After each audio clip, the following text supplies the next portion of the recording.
Hello, my name is Benjamin Banducci, and today I'm going to talk a little bit about a hypothetical student named Alex, the IEP transition plan and its components, as well as a few strategies for families and the student to be able to succeed in their IEP transition plan.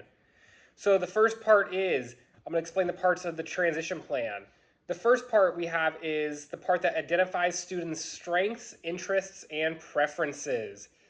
These parts are important because it can help create a student-centered transition plan because the strengths and the preferences and interests will show where the student is drawn and what can be used to motivate them to have a successful transition. So first off, Alex's strengths that were identified in his document included that he was a detailed oriented and punctual person. A few interests he had was data organization, and also he spends his paychecks on food for fast food and movies. So those can be things that can be used to help motivate him or potential jobs that he can pursue in the future. But he does have a preference of a structured environment, and he does like the individual support he receives from his job coach. So these aspects can be used to help determine what a successful career or post-secondary education route could be beneficial for him and could help him succeed. Next, we have the measurable post-secondary goals. So these are goals that help Alex identify what he wants to do and what would be good for him to do after graduation. So, for example, one of his post-secondary goals is to remain at the job he is currently at because his boss is willing to work with him, help him learn certain skills to help develop and grow him. But that one of his goals is to stay at his current place of employment and grow and develop there. The next section we have is the supporting IEP goals and services that he will receive.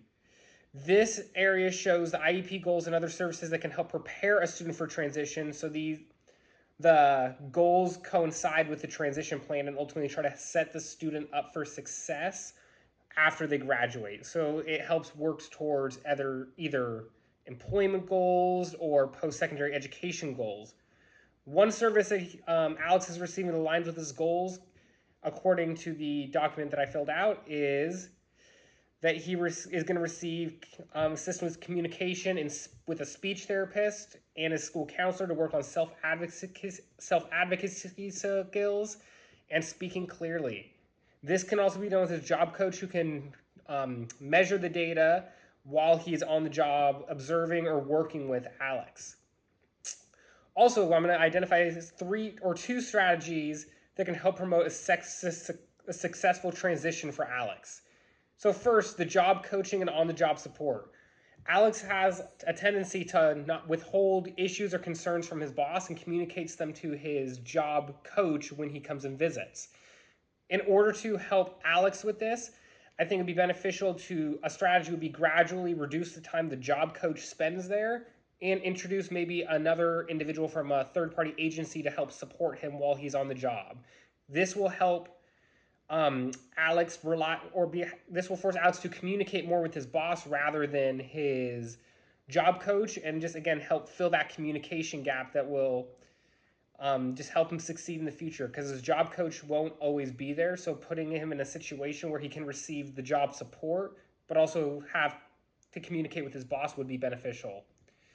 Next, we'd be working on his communication and social skills. He requires a little bit more training in that area. It said when he works with his coworkers that he doesn't communicate clearly sometimes. Again, he doesn't always communicate with his boss when issues arise. So with his school counselor, with his job coach, they can either role play situations where he has to communicate and just do other exercises to help him with his speech and language to help him communicate in an effective manner. Also, this process will involve parents and or guardians. So it's important that we get strategies to the parents and guardians as well to help their students succeed throughout this process. So, two strategies that can help in this area would be the first, regular communication and progress updates.